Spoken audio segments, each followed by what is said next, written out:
ಓಂ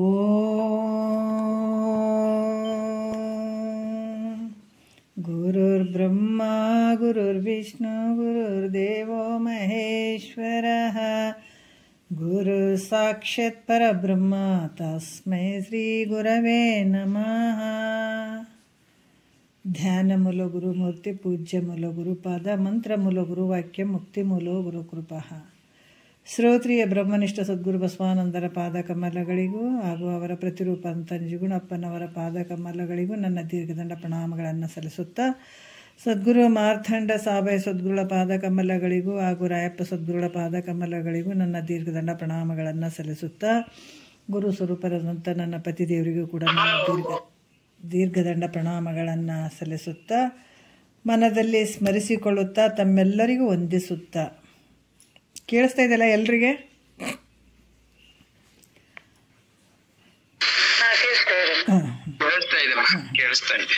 ಇವಾಗ ನಾವು ಮುಖ್ಯವಾಗಿ ಯಾವುದನ್ನು ನೋಡ್ತಾ ಇದ್ದೀವಿ, ಕೈವಲ್ಯ ಪದ್ಧತಿಯನ್ನು ನಾವು ಆಧಾರದ ವಿಷಯ ಇವತ್ತಿಂದು.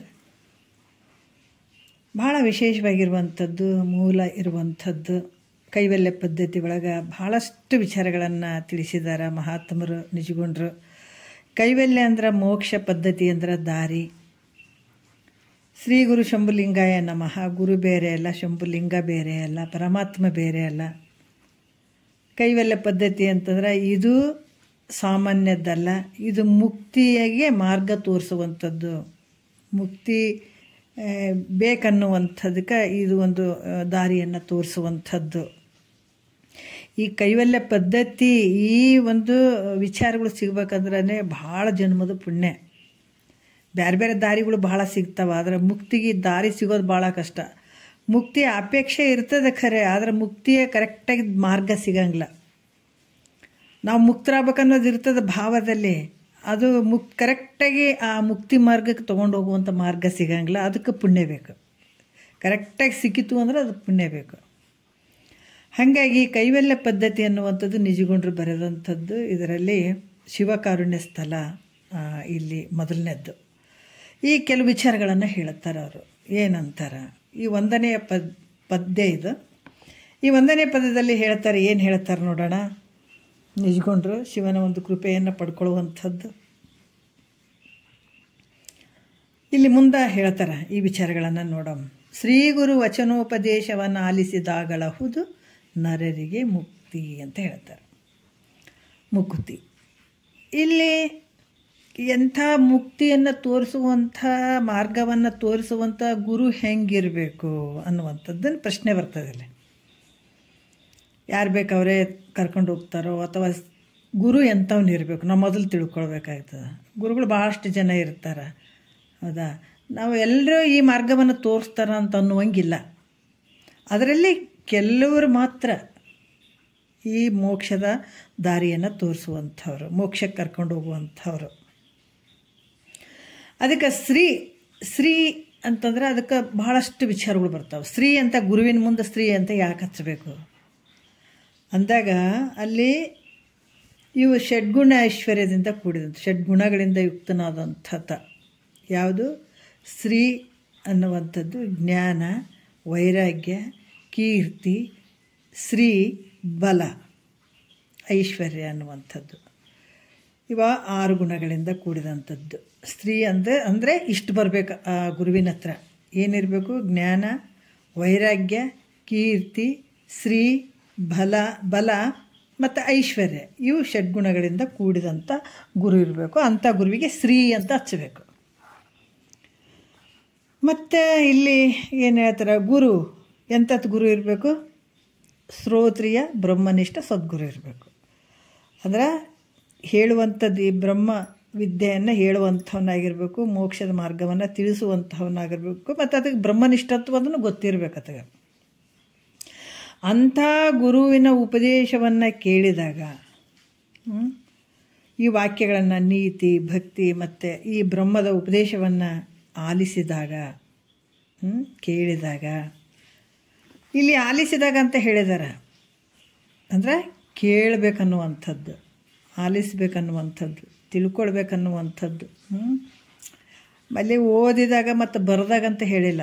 ಇಲ್ಲಾಂದರೆ ಓದಿದಾಗಲೇ ನರರಿಗೆ ಹೌದು ನರರಿಗೆ ಮುಕ್ತಿ ಅಂತ ಹೇಳ್ಬೋದಾಗಿತ್ತಲ್ಲ, ಓದಿದವ್ರಿಗಂತ ಹೇಳಿಲ್ಲ. ಹೌದಾ? ಮತ್ತು ಬರೆದಾಗ ಆಗ್ತದೇನ್ರಿ ಅಂತ ಅಲ್ಲ. ಯಾವಾಗ ಆಗ್ತದೆ ಇದು ಅಂತಂದ್ರೆ ಶ್ರೋತ್ರಿಯ ಬ್ರಹ್ಮನಿಷ್ಠ ಸದ್ಗುರುಗಳ ವಚನ ಉಪದೇಶವನ್ನು ಆಲಿಸಿದಾಗಳಹುದು ನರರಿಗೆ ಮುಕ್ತಿ ಅಂತ ಹೇಳ್ತಾರೆ. ನರರು ಅಂತಂದ್ರೆ ಇಲ್ಲಿ ಯಾರು ತಮ್ಮನ್ನು ತಾವು ತಿಳ್ಕೊಳಕ್ಕೆ ಪ್ರಯತ್ನ ಪಡ್ತಾರೆ ಅವ್ರಿಗೆ ನರರು ಅಂತ ಹೇಳ್ತಾರೆ ಅವರು. ಮನೋ ಎತ್ರ ಗಚ್ಚಂತಿ ತತ್ರ ಗಚ್ಚಂತಿ ವಾನರಹ. ಆದ್ರೆ ಮನುಷ್ಯನ ಶರೀರವನ್ನೇ ತೊಟ್ಕೊಂಡು ಬಂದಿರ್ತಾರೆ, ಆದ್ರೆ ಮನಸ್ಸಿನ ಮಾತು ಕೇಳ್ತಾರಲ್ಲ ಅವ್ರಿಗೆ ಮನುಷ್ಯರು ಅನ್ನೋಕ್ಕಾಗಂಗಿಲ್ಲ ಅಂತಾರೆ ಮಹಾತ್ಮರು. ಮನಸ್ಸಿನ ಮಾತು ಯಾರು ಕೇಳಿಕೊಂಡು ಅದೇ ಪ್ರಕಾರ ಹೋಗ್ತಾರ ಅವರು ಮನುಷ್ಯರಾಗಕ್ಕೆ ಸಾಧ್ಯ ಇಲ್ಲ. ಮನುಷ್ಯರಂದ್ರೆ ಯಾರು ಅಂತಂದ್ರೆ ಶ್ರುತಿ ಎತ್ರ ಗಚ್ಚಂತಿ ತತ್ರ ಗಚ್ಚಂತಿ ನರಹ ಅಂತ ಹೇಳ್ತಾರೆ. ಯಾವಾಗ ಶ್ರುತಿಯಲ್ಲಿರುವಂಥ ವಿಚಾರಗಳನ್ನು ಗುರುಮುಖಾಂತರ ಅದನ್ನು ತಿಳ್ಕೊಳಕ್ಕೆ ಪ್ರಯತ್ನ ಮಾಡ್ತಾರೆ ಅವ್ರಿಗೆ ನರರು ಅಂತ ಹೇಳ್ಯಾರ ಅವರು. ಗುರುವಾಕ್ಯವನ್ನು ಇಲ್ಲಿ ಕೇಳಕ್ಕೆ ಕೂತ್ಕೊಂಡವ್ರು ನರರು. ಅದಕ್ಕೆ ಅಂಥವ್ರಿಗೆ ಮೋಕ್ಷ ಆಗುವಂಥದ್ದು. ಅದಕ್ಕೆ ಇಲ್ಲಿ ಕೂಡ ಒಂದು ಮನುಷ್ಯ ಊರಿಗೆ ಹೋಗ್ತಾನೆ. ಊರಿಗೆ ಹೋಗ್ಬೇಕಾದಾಗ ಈ ಮುಕ್ತಿ ಅನ್ನುವಂಥ ಮಾರ್ಗ ನಮಗೆ ಸಿಗಬೇಕಾದ್ರೆ ಭಾಳಷ್ಟು ಪುಣ್ಯದ ಫಲ. ಈ ಮನುಷ್ಯ ಒಂದು ಊರಿಗೆ ಹೋಗ್ಬೇಕಾದ್ರೆ ಆತಗೆ ಒಂದು ಮಾರ್ಗ ಬೇಕೇ ಆಗ್ತದೆ. ಯಾಕಂದ್ರೆ ಒಂದು ಭಾಳಷ್ಟು ದಾರಿಗಳು ಇರ್ತವೆ. ಈ ದಾರಿಗೆ ಹೋದ್ರೆ ಚಂದ, ಈ ದಾರಿಗೆ ಹೋದ್ರೆ ಚಂದ, ಯಾವ ದಾರಿಗೆ ಅನ್ನುವಂಥದ್ದು ಒಂದು ಪಕ್ಕ ಒಂದು ಊರು ಬೇಗ ಮುಟ್ಟುವಂಥದ್ದಾಗಿರಲಿ, ಚೆನ್ನಾಗಿರುವಂಥ ದಾರಿ ಆಗಲಿ ನಮಗೆ ಬೇಕಾಗ್ತದೆ. ಹಾಗೆ ಕೂಡ ಇಲ್ಲಿ ಕೂಡ ಈ ಮೋಕ್ಷಕ್ಕೆ ನಮ್ಮ ಸ್ವಸ್ವರೂಪ ಅನ್ನುವಂಥದ್ದನ್ನು ತಿಳಿಬೇಕಾದ್ರೆ ಇಂಥ ದುಃಖ ನಿವೃತ್ತಿ ಮಾಡಿಕೊಂಡು ಪರಮಾನಂದದ ಪ್ರಾಪ್ತಿ ಮಾಡ್ಕೊಳ್ಬೇಕಾದ್ರೆ ನೋಡ್ರಿ ಇದಕ್ಕೂ ಕೂಡ ಮಾರ್ಗ ಭಾಳ ಅವಶ್ಯಕವಾಗಿರುವಂಥದ್ದು. ನಾವು ಹೇಳ್ತೀವಿ, ಯಾಕಂತಂದ್ರೆ ಒಂದು ದಾರಿ ಅಂತೂ ಹಿಂಗಂತೂ ಇರ್ತದೆ. ಆ ದಾರಿಯನ್ನು ಬಿಟ್ಟು ನಾವು ಈ ಕಾಡು ಅಂತ ಇರ್ತದಲ್ಲ, ಕಾಡಿನ ಮಧ್ಯೆ ಅಂದ್ರೆ ಈ ಭಾಳಷ್ಟು ಸ್ವಲ್ಪ ವರ್ಷಗಳ ಹಿಂದುಗಡೆ ಶ್ರೀಶೈಲಕ್ಕೆ ಹೋಗ್ಬೇಕಂತ ಹೋದ್ರು ಸ್ವಲ್ಪ ಜನ. ನಮ್ಮ ಕರ್ನಾಟಕದಿಂದನೇ ಹೋದರು. ನಡಿಗೆಯಿಂದ ಹೋಗ್ತೀನಂತ ಹೋದ್ರು ಅವರು. ನಡಿಗೆಯಿಂದ ಹೋಗ್ಬೇಕಾದ್ರೆ ಎಲ್ಲಿ ಹೋದ್ರು ಅವರು? ಕಾಡಿನಾಗೆ ಹೋದರು. ಕಾಡಿನಾಗ ಹೋಗಿ ದಾರಿ ತಪ್ಪಿಸ್ಕೊಂಡ್ಬಿಟ್ರು ನೋಡ್ರಿ. ತಪ್ಪಿಸ್ಕೊಂಡ್ಬಿಟ್ರು. ಒಂದು ದಿವಸ ಓಡಾಡಿದ್ರು, 2 ದಿವಸ ಓಡಾಡಿದ್ರು. ಎಲ್ಲಿ ಮೊಬೈಲ್ಗಳು ಈಗ ಮೊನ್ನೆ ಸ್ವಲ್ಪ ವರ್ಷದ ಹಿಂದ್ಗಡೆನೇ ನಡೆದಿದ್ದು ವಿಚಾರ. ಅಲ್ಲಿ ಎಲ್ಲಿ ಹೋಗ್ತಾರೆ ದಾರಿನೇ ಸಿಗೋವಲ್ದವರಿಗೆ. ಮುಖ್ಯವಾದ ಊರಿಗೆ ಹೋಗೋಂಥ ದಾರಿನೇ ಸಿಗೋವಲ್ದವರಿಗೆ. ಬರೀ ಕಾಡಿನಾಗ ಅಲ್ದಾಡಕತ್ತಾರ. ಊಟ ತಂದದ್ದು ಊಟ ಮುಗಿದೋಯ್ತು, ನೀರು ಮುಗಿದೋಯ್ತು, ಇನ್ನು ಏನು ಭಾಳಷ್ಟು ತೊಂದರೆ ಆಗಕತ್ತಿ ಬಿಡ್ತವ್ರಿಗೆ. ಮೊಬೈಲ್ ಹಚ್ಚಿ ನೋಡ್ತಾರ, ಮೊಬೈಲು ಇದು ಸಿಗ್ನಲ್ ಬರ್ತಾ ಇಲ್ಲ, ಅಲ್ಲಿ ನೆಟ್ವರ್ಕ್ ಬರ್ತಾ ಇಲ್ಲ. ಗಾಬರಿ ಬಿದ್ದುಬಿಟ್ಟಾರ ಜನ. ಏನು ಮಾಡೋದು ಅಂತೇಳ್ಬಿಟ್ಟು ಒಬ್ಬನು ಫುಲ್ಲು ಗಿಡವನ್ನು ಹತ್ತಿದ. ಮೇಲ್ಗಡೆ ದೊಡ್ಡ ಗಿಡ ಇತ್ತು. ಆ ಗಿಡವನ್ನು ಕಷ್ಟಪಟ್ಟು ಹತ್ತಿ ಮೊಬೈಲ್ ಆನ್ ಮಾಡ್ತಾನಲ್ಲಿ ಸ್ವಲ್ಪ ನೆಟ್ವರ್ಕ್ ಬರ್ತಾಯಿತ್ತು. ಅಲ್ಲಿ ಬಂದಾಗ ಆತ ಫೋನ್ ಮಾಡಿ ಹೇಳ್ದ, ನಾವು ಶ್ರೀಶೈಲಕ್ಕೆ ಹೋಗ್ತಾ ಇದ್ವಿ, ನಡು ದಾರಿಯಲ್ಲಿ ಕಾಡಿನಲ್ಲಿ ಸಿಕ್ಕಾಕೊಂಡು ಬಿದ್ದೀವಿ, ನಮಗೆ ದಾರಿ ಸಿಗ್ತಾ ಇಲ್ಲ, ಹೆಂಗಾದರೂ ನಮ್ಮನ್ನು ಕಾಪಾಡಿ ಅಂತ ಹಾಕಿದತ್ತ. ಆವಾಗ ನಮ್ಮ ಗೌರ್ಮೆಂಟು ಒಂದು ಹೆಲಿಕಾಪ್ಟ್ರು ಅವು ಇವು ತೊಗೊಂಡೋಗಿ ಮತ್ತು ಅವ್ರನ್ನ ಪತ್ತೆ ಹಚ್ಚಿ ಕರ್ಕೊಂಡು ಬಂದರು. ಅದ್ರಂಗ ಇಲ್ಲಿ ಈ ಕಾಡಿನಲ್ಲಿ ಭವಸಾಗರ ಏನಂತಾರಲ್ಲ ಇದು, ಈ ಕಾಡಿನಲ್ಲಿ ಮನುಷ್ಯ ಏನಾಗಿದ್ದಾನ, ದಾರಿ ತಪ್ಪಿಬಿಟ್ಟಿದ್ದಾನೆ. ಎಲ್ಲಿ ಹೋಗ್ಬೇಕಂತ ತಿಳಿದೇನೆ ಆ ಕಡೆ ಈ ಕಡೆ ಯಾವ ಕಡೆಯಿಂದ ಬಂದಿದ್ದೀನಿ ಅನ್ನುವಂಥದ್ದು ಸಹ ಮರ್ತು ಬಿಟ್ಟಿದ್ದಾನೆ. ಎಲ್ಲಿಂದ ಬಂದಿದ್ದೀನಿ, ನಾನು ಯಾವ ಕಡೆ ಹೋಗ್ಬೇಕನ್ನೋದೇ ಈ ಕಾಡಿನಲ್ಲಿ ಬಿದ್ದು ಈತ ಮರ್ತಾ ಬಿಟ್ಟಿದ್ದಾನೆ ನೋಡ್ರಿ. ಈ ಭವದಲ್ಲಿ ಬಿದ್ದು, ಭವ ಅನ್ನುವಂಥ ಕಾಡಿನಲ್ಲಿ ಬಿದ್ದು ಈತನು ಮರ್ತು ಬಿಟ್ಟಾನ. ಎಲ್ಲಿಂದ ಬಂದಿನಂತೂ ದಿಕ್ಕೆಟ್ಟು ಹೋಗ್ಬಿಟ್ಟಾನ ಈತಗ. ಮುಂದೆ ಎಲ್ಲಿ ಹೋಗ್ಬೇಕನ್ನೋದು ಗೊತ್ತಾಗವಲ್ದು, ಹಿಂದೆ ಎಲ್ಲಿಂದ ಬಂದಿನಂತೂ ಗೊತ್ತಾಗವಲ್ದು. ಮತ್ತು ಇಲ್ಲಿ ಇಂಥ ಒಂದು ಕಾಡಿನೊಳಗೆ ಭಾಳಷ್ಟು ಇರ್ತಾವಿಲ್ಲ ಪ್ರಾಣಿ ಪಕ್ಷಿಗಳು, ಅವೆಲ್ಲ ಇರ್ತಾವ. ಹೆದರಿಬಿಟ್ಟಾನ, ದಾರಿಯನ್ನು ಕಳ್ಕೊಂಡ್ಬಿಟ್ಟಾನ, ಭಯದಿಂದ ನಿಂತ್ಕೊಂಡಿದ್ದಾನ. ಇಲ್ಲಿ ಭಾಳಷ್ಟು ಅರಣ್ಯ ಅಂತ ಯಾಕೆ ಹೋಲಿಸಿದಾರ, ಭವಾರಣ್ಯ ಅಂತ ಹೇಳ್ತಾರೆ. ನಾನಾ ರೀತಿಯಿಂದ ಹುಲಿ ಕರಡಿಗಳು, ಪ್ರಾಣಿ ಪಕ್ಷಿಗಳು ಇವೆಲ್ಲವನ್ನು ನೋಡಿ ಭಯ ಹೊಂದುತ್ತಾನಲ್ಲ, ಅದೇ ರೀತಿ ಕೂಡ ಇಲ್ಲಿ ಒಂದು ಕಾಡಿನಿಂದ ಮತ್ತೊಂದು ಒಂದು ಏನು ಕಾಡಿನ ಲಾಸ್ಟು ಏನಾಗ್ತದೆ, ಬೆಂಕಿ ಹತ್ಕೊಂಡು ಉರ್ಕೊಂತ ಬರ್ತದಲ್ಲ ಆ ಕಾಡಿಗೆ, ಅದು ಅರಣ್ಯ ಪೂರ್ತಿ ಸುಟ್ಟೋಗುವಂಥದ್ದು. ಇದನ್ನು ಕಂಡು ಅದಕ್ಕೆ ತೀರ ಭಯ ಆಗಿಬಿಡ್ತದಲ್ಲ. ಯಾಕಂದ್ರೆ ಈ ಬೆಂಕಿ ಈ ಕಾಡಿಗೆ ಹತ್ತಿಬಿಟ್ಟಾಗ ಇದು ವನವೆಲ್ಲ ಸುಟ್ಟು ಹೋಗ್ತದೆ. ಹೆಂಗೋ ಹಾಗೆ ದಾರಿ ಕಾಣದ ನಾನು ಇಂಥ ಒಂದು ಅಗ್ನಿ ಒಳಗೆ ಸುಟ್ಟು ಹೋಗ್ತೀನಿ ಅಂತ ತಿಳಿದು ಇಲ್ಲಿ ಭಾಳಷ್ಟು ದುಃಖ ಪಡ್ತಾ ಇರುವಂಥದ್ದು. ಆ ಕಾಲದಾಗ ಒಬ್ಬತ್ತ ನೋಡ್ರಿ ಆ ಕಾಡೊಳಗೆ ವಾಸ ಮಾಡಿಕೊಂಡು ಇರುವಂಥ ಮತ್ತು ಕಾಡಿನ ದಾರಿಯನ್ನು ಕಂಡಿಡಿದಂಥ ಒಬ್ಬ ಪುರುಷ ಬರ್ತಾನೆ. ಅದಕ್ಕೆ ಸ್ವಲ್ಪ ಗೊತ್ತಿರ್ತದೆ, ಇಲ್ಲಿಗೆ ಹೋದ್ರೆ ಹಿಂಗೆ ದಾರಿ ಸಿಗ್ತದೆ. ಈತ ಭಾಳ ಒದ್ದಾಡಕತ್ಬಿಟ್ಟಾನ. ಎಲ್ಲಿ ಇಂಥ ಪ್ರಾಣಿ ಪಕ್ಷಿಗಳು ಅದಾವ ಗಿಡಕ್ಕೆ, ಮತ್ತು ಅರಣ್ಯಕ್ಕೆ ಬೆಂಕಿ ಹತ್ತಿಬಿಟ್ಟಿರ್ತದೆ ನೋಡ್ರಿ, ಬೆಂಕಿ ಹತ್ತದ. ಯಾಕಂದ್ರೆ ನಾನು ಇದನ್ನು ಭಾಳಷ್ಟು ಕಡೆ ನೋಡಿದ್ದೇನೆ. ಈ ಮಹದೇಶ್ವರ ಬೆಟ್ಟ ಆ ಕಡೆ ಎಲ್ಲ ಕೆಲವು ಸಲ ಬ್ಯಾಸಿಗೆ ಒಳಗೆ ಬೆಂಕಿ ಹತ್ತಿಬಿಟ್ಟಿರ್ತದೆ. ಕಾಡೇ ಫುಲ್ ಬೆಂಕಿ ಹತ್ತುತ್ತಿರ್ತದಲ್ಲಿ. ಈ ರೀತಿಯ ಕಾಡಿನ ಒಂದು ಕಾಡಿಗೆ ಬೆಂಕಿ ಹತ್ತಿರುವಂಥದ್ದು, ಅಲ್ಲಿರುವಂಥ ಪ್ರಾಣಿ ಪಕ್ಷಿಗಳ ಕಾಟ, ಇದೆಲ್ಲ ಒಂದು ಭಯಗೊಂಡಂಥ ವ್ಯಕ್ತಿ ಭಾಳಷ್ಟು ಭೀತನಾಗಿರ್ತಾನೆ. ಆವಾಗ ಅಲ್ಲಿ ಕಾಡಿನಲ್ಲಿ ಒಬ್ಬವನು ಇರ್ತಾನೆ, ಅದಕ್ಕೆ ದಾರಿ ಗೊತ್ತಿರ್ತದೆ ಅದಕ್ಕೆ, ಯಾವಾಗಲೂ ಇರ್ತಿರ್ತಾನೆ ಅಲ್ಲಿ. ಆ ಕಾಡಿನ ದಾರಿಯನ್ನು ಕಂಡಿಡಿದಂಥ ಪುರುಷ ಬಂದು, ಏನಪ್ಪ ನೀ ದಾರಿಯನ್ನು ಹಿಡಿದು ಓದದ್ದಾದ್ರೆ ಈ ಕಾಡಿನಂದ ದಾಟ್ತಿದಿ. ಆತ ಏನು ಹೇಳಕತ್ತಾನ, ನಿನ್ನ ಭಯ ನನಗೆ ಗೊತ್ತಾಗಕತ್ತದ, ಏನು ಭಯ ಮಾಡ್ಕೊಳ್ಳೋದು ಬೇಡ, ನನಗೆ ಗೊತ್ತದ. ಈ ದಾರಿಯಿಂದ ಹೋಗಿ ನೀನು ಹೋದೆ ಅಂತಂದ್ರೆ ನಿನ್ನ ಈ ಕಾಡನ್ನು ದಾಟ್ತಿದ್ ನೀನು, ಮತ್ತು ನಿನ್ನ ಮನೆಯನ್ನು ನೀನು ಕಾಣ್ತಿದಿ. ಇಲ್ಲಂದ್ರೆ ಈ ಸುಮ್ಮನೆ ವ್ಯರ್ಥವಾಗಿ ಈ ಬೆಂಕಿಯಲ್ಲಿ ಬಿದ್ದು ಸುಟ್ಕೊಂಡು ಸಾಯ್ತಿದಿ ಅಂತ ಹೇಳ್ತಾನತ್ತ. ಅದಕ್ಕೆ ಆತನ ಮಾತನ್ನು ಕೇಳಿ ಆತ ಹೋದದ್ದೇ ಆದ್ರೆ ಏನಂದ್ರೆ ಹುಲಿ ಚಿರತೆಗಳು ಅದರಿಂದ ಭಯದಿಂದ ಮತ್ತು ಬೆಂಕಿಯ ಭಯದಿಂದ ಆತ ಪಾರಾಗ್ತಾನೆ. ಆ ವ್ಯಕ್ತಿ ಮಾತು ನಂಬಿ ಆತ ಓದದ್ದೇ ಆದ್ರೆ ಹೋಗಿ ನಿನ್ನ ಮಾತು ಯಾರು ಕೇಳ್ತಾರಂತ ಕುಂತಿದ್ನಂದ್ರೆ ಅವ ಎಲ್ಲ ಹುಲಿ ಕರಡಿ ಅದಕ್ಕೆ ಪ್ರಾಣಿಗಳಿಗೆ ಬಲಿಯಾಗ್ತಾನೆ. ಮತ್ತು ಆತನ ಮೇಲೆ ನಂಬಿಕೆ ಇಟ್ಟು ಇಲ್ಲ ಈತ ದಾರಿ ಹಿಂಗೆ ಹೋಗಂತ ಹೇಳಿದಾನೆ, ನಾನು ಹೋಗ್ತೀನಿ ಅಂತ ಅನ್ನುವಂಥ ಭಾವ ಬಂದಿದ್ದೇ ಆದ್ರೆ ಇವೆಲ್ಲ ಭಯದಿಂದ ಆತ ಪಾರಾಗ್ತಾನೆ. ತನ್ನ ಪಟ್ಟಣ ಹೆಂಗೆ ಸೇರ್ತಾನೋ ಹಂಗೆ ಕೂಡ ನೋಡ್ರಿ ನಮ್ಮ ಪರಿಸ್ಥಿತಿಗಳು ಹೆಂಗಾಗಿದಾವಂತಂದ್ರೆ ಒಂದಲ್ಲ ಎರಡಲ್ಲ. ಇಂಥ ಭವಸಾಗರದಾಗ ಬಿದ್ದುಬಿಟ್ಟಿದ್ದೀವಿ, ಭವಾರಣ್ಯದಾಗ ಬಿದ್ದುಬಿಟ್ಟಿದ್ದೀವಿ. ಒಂದಲ್ಲ ಎರಡಲ್ಲ ನಾನಾ ರೀತಿಯ ಪ್ರಾಣಿ ಪಕ್ಷಿಗಳಿರುವಂಗೆ ಇವೆಲ್ಲ ಅದಾವ ನಮಗೆ. ಬಾಲ್ಯ ಯೌವನ ಮುಪ್ಪು ಅನ್ನುವಂಥದ್ದು ಅರಿಷಡ್ ವರ್ಗಗಳು ಒಂದಲ್ಲ ಎರಡಲ್ಲ ರೀ. ಇಂಥವೆಲ್ಲ ನಮ್ಮನ್ನು ಭಾಳಷ್ಟು ಕಷ್ಟ ಕೊಡ್ತಾ ಇದ್ದಾವಲ್ಲ. ಇಂಥ ವ್ಯಕ್ತಿಯ ಮಾತನ್ನು ಕೇಳಿ ಆತ ಹೆಂಗೆ ಪಟ್ಟಣ ಸೇರ್ತಾನೋ ಹಾಗೆ ಕರುಣಾಶಾಲಿಗಳಂತಹ ನಿಜಗೊಂಡ್ರು. ಇವತ್ತು ಇವರಿಷ್ಟು ಬರೆದಿರಲಿಲ್ಲ ಅಂತಂದರೆ ನಮಗಿಷ್ಟೇನು ಗೊತ್ತೂ ಆಗ್ತಿರಲಿಲ್ಲ, ನಮಗೆ ತಿಳಿತಾನೂ ಇರಲಿಲ್ಲ. ಅವರ ಪ್ರತಿರೂಪ ಸಿದ್ಧಾರೂಢರಾಗಿರ್ಬೋದು, ಆಮೇಲೆ ದೊಡ್ಡ ಶಿವಪತ್ರಪ್ಪ ಗುರುಗಳಾಗಿರಬಹುದು, ಇವರೆಲ್ಲ ಆಯಾ ರೂಪವನ್ನು ತೊಟ್ಕೊಂಡು ಬಂದರು.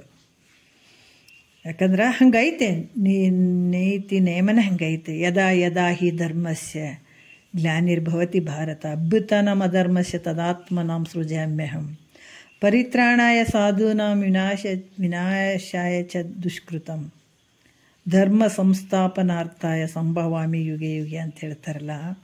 ಹಂಗೆ ಪುಣ್ಯದ ಫಲ ಜಾಸ್ತಿ ಇದ್ದಾಗ ಸದ್ಗುರು ಬರುವಿಕೆ ಆಗ್ತದೆ. ಸದ್ಗುರು ಬಂದಂತಂದ್ರೆ ಈ ದುಃಖದಿಂದ ಬಿಡುಗಡೆ ಆಗ್ತದೆ. ಅಂದರೆ ನಿಷ್ಕಾಮ ಪುಣ್ಯದ ಫಲದ ಇದ್ದಾಗ ಆವಾಗ ಈ ಕರುಣಾಶಾಲಿಯಾದಂಥ ನಿಜಗೊಂಡ್ರು ನೋಡ್ರಿ. ಇದು ಎಲ್ಲ ನಮಗಾಗಿ ಕರ್ನಾಟಕದ ಒಂದು ಮುಮುಕ್ಷಿಗಳಿಗೆ ಇರುವಂಥದ್ದು. ಕರ್ನಾಟಕದ ಈ ಜ್ಞಾನ ಕರ್ನಾಟಕಕ್ಕೆ ಸೀಮಿತ ಅಂತಲ್ಲ, ಭಾಷೆ ಈ ಜ್ಞಾನ ಜಗತ್ತಿನಾಗ ಯಾರಾದರೂ ತೊಗೊಳ್ಬೋದು. ಅದು ಎಲ್ಲರೂ ತೊಗೊಂಡು ಮುಕ್ತರಾಗಲಿಕ್ಕೆ ಅಷ್ಟು ಒಂದು ಏನು ಭಾಳ ಉತ್ಕೃಷ್ಟವಾದಂಥ ಗ್ರಂಥ ಇದು. ಎಲ್ಲ ವೇದ ಉಪನಿಷತ್ತುಗಳ ಸಾರನೇ ಈ ಗ್ರಂಥದಲ್ಲಿ ಐತೆ.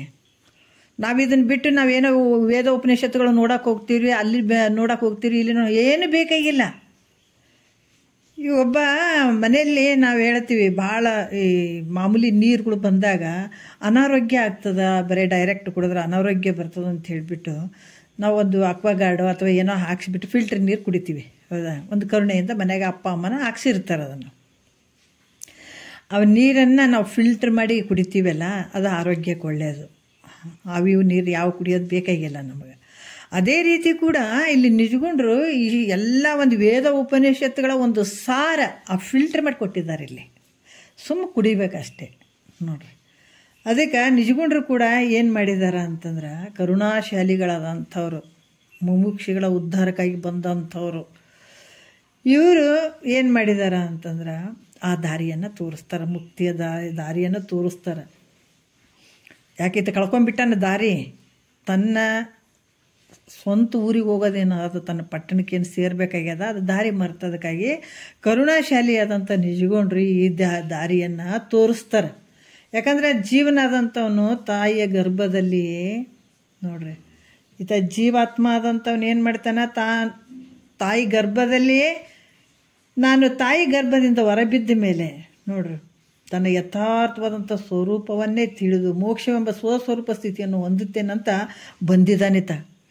ತಾಯಿ ಗರ್ಭದಲ್ಲೇ ಪರಮಾತ್ಮಗ ಭಾಷೆ ಕೊಟ್ಟ, ನಾನು ಇಲ್ಲಿಂದ ಹೊರಗಡೆ ಓದಿನಿ ಅಂದರೆ ನನ್ನ ಯಥಾರ್ಥವಾದಂಥ ಸ್ವರೂಪವನ್ನು ತಿಳ್ಕೊಳ್ತೀನಿ.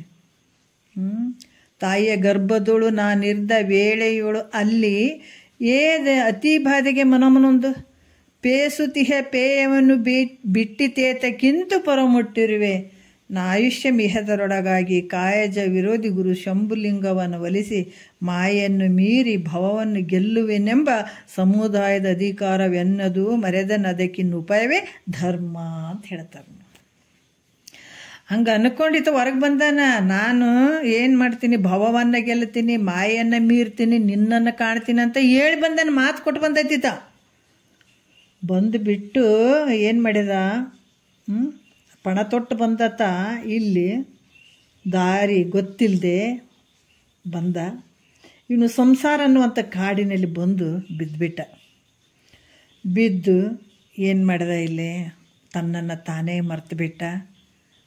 ತಾನು ಎಲ್ಲಿಂದ ಬಂದಿನ ಅನ್ನೋದನ್ನು ಮರ್ತು ದಿಕ್ಕೆಟ್ಬಿಟ್ಟ ನೋಡ್ರಿ, ದಿಕ್ಕೆಟ್ಬಿಟ್ಟ. ತಾನು ಎಲ್ಲಿಂದ ಬಂದಿನ ಅನ್ನೋದು ಮರ್ತು ಬಿಟ್ಟ, ಎಲ್ಲಿಗೆ ಹೋಗ್ಬೇಕು ಅನ್ನೋದನ್ನು ಮರ್ತು ಬಿಟ್ಟಾನ, ಪರಮಾತ್ಮಗೆ ತಾಯಿ ಗರ್ಭದಾಗ ಭಾಷೆ ಕೊಟ್ಟಿನ ಅನ್ನೋದನ್ನು ಎಲ್ಲ ಮರ್ತಾ ಬಿಟ್ಟೈತ.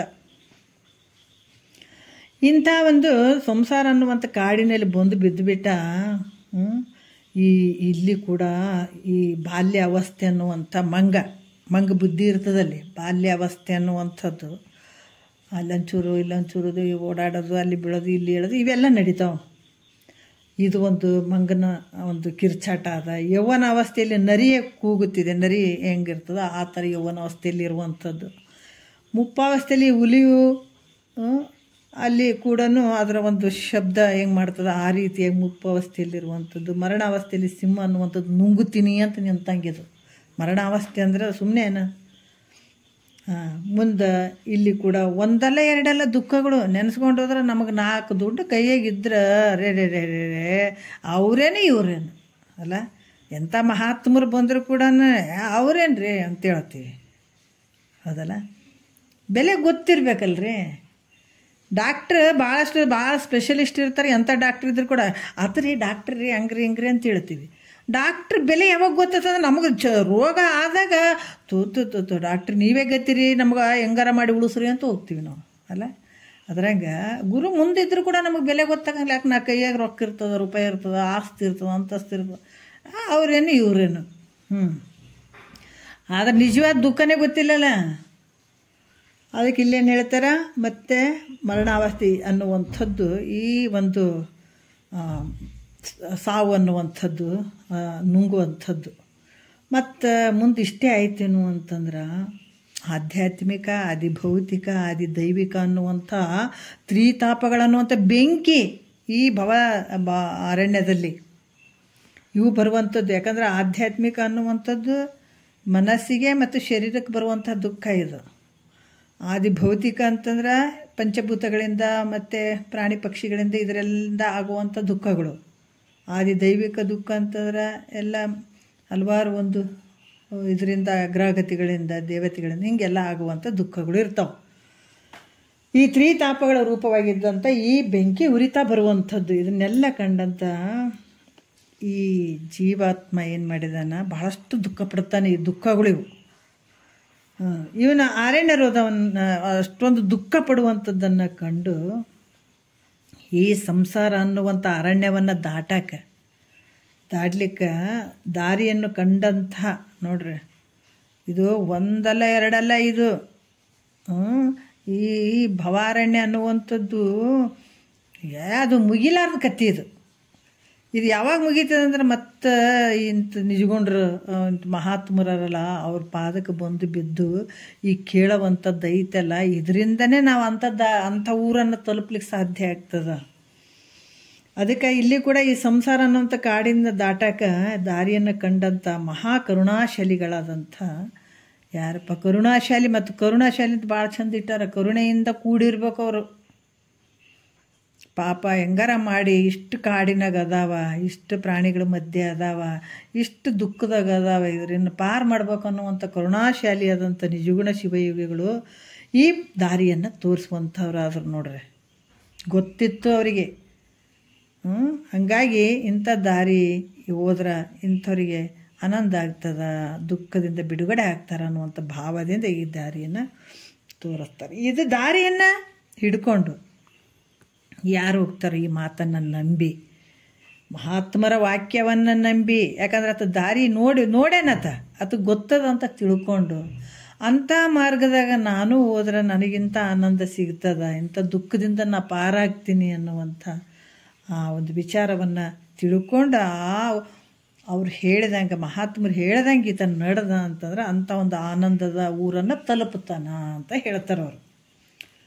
ಮತ್ತು ಇಲ್ಲಿ ಕೂಡ ಹೇಳ್ತಾರೆ, ಬಹಳ ದೂರ ಹೋಗ್ಬೇಕಾದ್ರೆ ನಮ್ಗೆ ಅಲ್ಲೆಲ್ಲಿ ವಿಶ್ರಾಂತಿಗಳು ಇರ್ತಾವೆ. ಈಗ ನಾವು ಊರಿಗೆ ಹೋಗ್ಬೇಕಾದಾಗ ಒಂದೇ ಊರಿಗೆ ಹೋಗ್ಬಿಡ್ತೀವಿ, ಅಲ್ಲಿ ಮಧ್ಯೆ ಬಸ್ ಸ್ಟಾಪ್ಗಳು, ಯಾಕಂದ್ರೆ ಅಲ್ಲಿ ಊರು ಬಂದಲ್ಲಿ ಒಂದು ಸ್ವಲ್ಪ ಬಸ್ ಸ್ಟ್ಯಾಂಡ್ಗಳು ಅಲ್ಲೆಲ್ಲಿ ಇರ್ತಾವೆ. ನಡಿಬೇಕಂತಂದಾಗ ಕಾಲು ನಡಿಗೆ ಇದ್ದಾಗ ಅಲ್ಲಿ ಒಂದು ಸ್ವಲ್ಪ ಕೂತ್ಕೊಳ್ಳೋದು, ಅಲ್ಲೇ ಒಂದು ಸ್ವಲ್ಪ ಕೂತ್ಕೊಳ್ಳೋದು, ಹಿಂಗೆ ವಿಶ್ರಾಂತಿ ತೊಗೊಂಡು ಹೋಗ್ತಿದ್ರು ನೋಡ್ರಿ ಹಿಂದೆ ಮೊದಲು ನಡೆಯುವಂಥ ಸಂದರ್ಭದಲ್ಲಿ. ಹಂಗೆ ಅಲ್ಲೆಲ್ಲಿ ಹೆಂಗೆ ನಿಂತ್ಕೊಂಡು ಹೋಗ್ತಾನೋ ಹಂಗೆ ನಿಜಗೊಂಡ್ರು ಕೂಡ ಮೋಕ್ಷ ಅನ್ನುವಂಥದ್ದ ಒಂದು ಸ್ವಸ್ವರೂಪದ ಸ್ಥಿತಿಗೆ ಹೋಗ್ಬೇಕಾದ್ರೆ, ಮೋಕ್ಷ ಅನ್ನುವಂಥ ಒಂದು ಊರಿಗೆ ಹೋಗ್ಬೇಕಾದ್ರೆ ಅಲ್ಲಿ ಕೆಲವು ವಿಶ್ರಾಂತಿ ತಗೊಳ್ಳಿಕ್ಕೆ 5 ಸ್ಥಳಗಳನ್ನು ಮಾಡಿದ್ದಾರೆ. ವಿಶ್ರಾಂತಿ ತೊಗೊಂಡು ತಮ್ಮ ಊರು ತಲುಪಕ್ಕೆ. ಆದ್ರೆ ನಮ್ಮ ನಿಜವರು ಬಿಟ್ಟು ಬಂದೀವಿ ಆಗಲೇ. ಒಬ್ಬ ಜಾತ್ರೆಗೆ ಹೋಗ್ಯಾನ, ಊರು ಬಿಟ್ಟು ಜಾತ್ರೆಗೆ ಹೋಗ್ಯಾನ. ಹೋಗಿ ನಂತರ ಅಲ್ಲೇ ಜಾತ್ರೆಗೆ ಎಲ್ಲ ಸಾಮಾನುಗಳು ನೋಡ್ದ, ಎಲ್ಲ ಮಂದಿ ಬೇರೆ ಮಂದಿನ ನೋಡ್ದ. ಜಾತ್ರೆ ಒಳಗೆ ನಾನಾ ರೀತಿಯಿಂದ ಆಕರ್ಷಕವಾದಂಥ ವಸ್ತುಗಳಿರ್ತಾವೆ, ಅವನ್ನೆಲ್ಲ ನೋಡಿ ಊರನ್ನು ಮರ್ತನಂತಂದ್ರೆ ನಾವೇನು ಹೇಳ್ತೀವಿ ಅವರಿಗೆ? ಬೇರೆದವರೆಲ್ಲ ತಿಳ್ಕೊಂಡಾರ ಅಂತಾರೆ, ಏನ್ರಿ ಆ ಊರು ತಮ್ಮ ಊರಂತಲೇ ಮರ್ತು ಬಿಟ್ಟದ್ರಿ, ಅದಕ್ಕೆ ಹುಚ್ಚಿಗಿನ ಹಿಡ್ದದೋ ಏನು ಬುದ್ಧಿ ಭ್ರಮಣ ಆಗ್ಯೋದೋ, ಊರನ್ನು ಮರ್ತು ಬಿಟ್ಟು ಬರೀ ಇಲ್ಲೇ ಬಂದು ಇದ್ದು ಬಿಟ್ಟದ್ರಿ, ಮರ್ತಾ ಬಿಟ್ಟದು ಅಂತಂತೀವಿಲ್ಲ. ಒಬ್ಬನ ಹಂಗೆ ಮಾಡಿದ್ರೆ ಸುಮಾರು ಜನ ನಿಂತವ್ರು ನಾವೆಲ್ಲರೂ ಹೇಳ್ತೀವಿ, ಅವ ಊರು ಬಿಟ್ಟು ಬಂದನ್ರಿ, ಎಲ್ಲಿಗೆ ಹೋಗ್ಬೇಕಂತನೂ ಗೊತ್ತಾಗವಲ್ದು ಅವನಿಗೆ. ಅದಕ್ಕೆ ಈ ಜಾತ್ರೆಗೆ ಬಂದಾನ, ಇಲ್ಲೇ ಬಿದ್ದದ, ಇಲ್ಲೇ ಐತ್ರಿ, ಊರನ್ನು ಮರ್ತು ಬಿಟ್ಟದ, ಅದು ಹುಚ್ಚಿಡ್ದದ ಅಥವಾ ಭ್ರಮಣ ಆಗ್ಯದ ಅದಕ್ಕೆ ಅಂತ ಒಬ್ಬರೇ ಅಂತಾರಲ್ಲ. ಅದ್ರಂಗೆ ನಾವು 99% ಈ ಜಗತ್ತಿನೊಳಗೆ ನಮ್ಮ ಬುದ್ಧಿ ಭ್ರಮಣಗಳಾಗ್ಯಾವಲ್ಲ. ನಮ್ಗೆ ಮಹಾತ್ಮ ಹೇಳ್ತಾನೆ ನಿಂತು ಇವಕ್ಕೆಲ್ಲ ತಲೆ ಕೆಟ್ಟದ, ಬುದ್ಧಿ ಭ್ರಮಣ ಆಗ್ಯದ, ಇವು ತಮ್ಮ ಊರನ್ನು ಮರ್ತು ಬಂದು ಇಲ್ಲಿ ಬಿದ್ದಿದ್ದಾವ, ಇವಕ್ಕೂ ಗೊತ್ತೇ ಆಗೋಲ್ದು, ಎಲ್ಲಿಂದ ಬಂದದಂತೂ ಗೊತ್ತಿಲ್ಲ, ಎಲ್ಲಿಗೆ ಹೋಗ್ಬೇಕಂತೂ ಗೊತ್ತಿಲ್ಲ. ಇದಕ್ಕೆ ಆತ ಮಾತ್ರ ಗೊತ್ತು ಮಾಡ್ಕೊತಾನೆ ನೋಡ್ರಿ ನಂಬದು. ಅದಕ್ಕೆ ಇಲ್ಲಿ ಅದರಲ್ಲಿ ದುಃಖವಾಗಿರುವಂಥವ್ರು ಭಾಳಷ್ಟು ದುಃಖ ಐತಪ್ಪ. ನಾವು ಎಲ್ಲಿಂದ ಬಂದೀವಿ, ಎಲ್ಲಿಗೆ ಹೋಗ್ಬೇಕು ಗೊತ್ತಾಗೋದು, ಇಲ್ಲಂತೂ ನನಗೆ ಭಾಳ ಸಂಕಟ ಆಕತ್ತದ, ಭಾಳ ಕಷ್ಟ ಆಗಕತ್ತದ. ಯಾವಾಗ ನಾನು ಊರು ತಲುಪುತ್ತೀನಿ ಅಂತನ್ನುವಂಥದ್ದು ಏನೋ ಒಂದು ಸ್ವಲ್ಪ ವಿಚಾರ ಏನು ಬರ್ತದ, ಆ ವಿಚಾರ ಬಂದು ಪುಣ್ಯದ ಫಲದಿಂದ ಆ ವಿಚಾರ ಏನಾದರೂ ಅದನ್ನ ತಲೆಯಲ್ಲಿ ಒಳಿತು ಅಂದಾಗ ಅಂಥವರಿಗೆ ಹೇಳಕ್ಕೆ ಸದ್ಗುರು ನಿಮ್ಮ ಊರಿನ ದಾರಿ ಹಿಂಗೈತಿ ನೋಡಪ್ಪ, ನಿನ್ನ ಊರಿನ ದಾರಿ ಅಂತ ತಿಳಿಸುವಂಥದ್ದು. ಅಲ್ಲಿ ಹೋಗ್ಬೇಕಾದ್ರೆ 5 ಸ್ಥಳಗಳಂದರೆ ಅಲ್ಲೆಲ್ಲಿ ಭಾಳ ನಡೆದಾಗೂ ಮತ್ತೆ ಇದಾಗಂಗಿಲ್ಲ. ಮತ್ತು ಅಲ್ಲೆಲ್ಲಿ ವಿಶ್ರಾಂತಿ ತೊಗೊಂಡು ಹೋಗೋಕೆ ಕೆಲವು ಸ್ಥಳಗಳನ್ನು ಮಾಡ್ತಾರಲ್ಲ, ಹಂಗೆ ಇಲ್ಲಿ ಕೂಡ ಮೋಕ್ಷ ಅನ್ನುವಂಥ ಸ್ವಸ್ವರೂಪದ ಸ್ಥಿತಿಗೆ ನೀವು ಹೋಗಬೇಕಾದ್ರೆ 5 ಸ್ಥಳಗಳನ್ನು ಇಟ್ಟಿದ್ದಾರೆ, ಇಲ್ಲಿ ಕಲ್ಪಿಸಿದಾರ. ಯಾವುದು 5 ಸ್ಥಳಗಳು ಅಂದರೆ ಶಿವಕಾರುಣ್ಯ ಸ್ಥಳ, ಜೀವ ಸಂಬೋಧನಾ ಸ್ಥಳ, ನೀತಿ ಕ್ರಿಯಾಚರ್ಯ ಸ್ಥಳ ಮತ್ತು ಯೋಗ ಪ್ರತಿಪಾದನಾ ಸ್ಥಳ ಮತ್ತು ಜ್ಞಾನ ಪ್ರತಿಪಾದನಾ ಸ್ಥಳ 5 ಸ್ಥಳಗಳು ನೋಡ್ರಿ. ಈ 5 ಪ್ರಕಾರದಂಥ ಸ್ಥಳಗಳಲ್ಲಿ ವಿಶ್ರಾಂತಿ ಹೊಂದ್ಕೊಂಡು ಓದದ್ದಾದ್ರೆ ಜೀವನು ಸುಖಾರೂಪವಾಗಿ ನೋಡ್ರಿ, ಸುಖದಿಂದ ಅಲ್ಲೆಲ್ಲೆಲ್ಲಿ ರೆಸ್ಟ್ ತೊಗೊಂಡು ಆತ ಆರಾಮಾಗಿ ಮೋಕ್ಷ ಅನ್ನುವಂಥ ಊರಿಗೆ ತಲುಪುತ್ತಾನೆ, ಆನಂದ ಅನ್ನುವಂಥ ಊರಿಗೆ ತನ್ನ ಊರಿಗೆ ತಲುಪುತ್ತಾನೆ. ಅದು ತಲುಪಲೇಬೇಕು.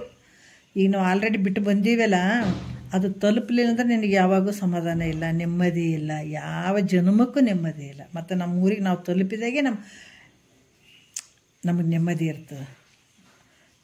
ಅದಕ್ಕೆ ಕೆಲವು ವಿಚಾರಗಳು ಬರ್ತಾವೆ, ಲೌಕಿಕದಲ್ಲಿ ಬರ್ತಾವೆ ನೋಡ್ರಿ.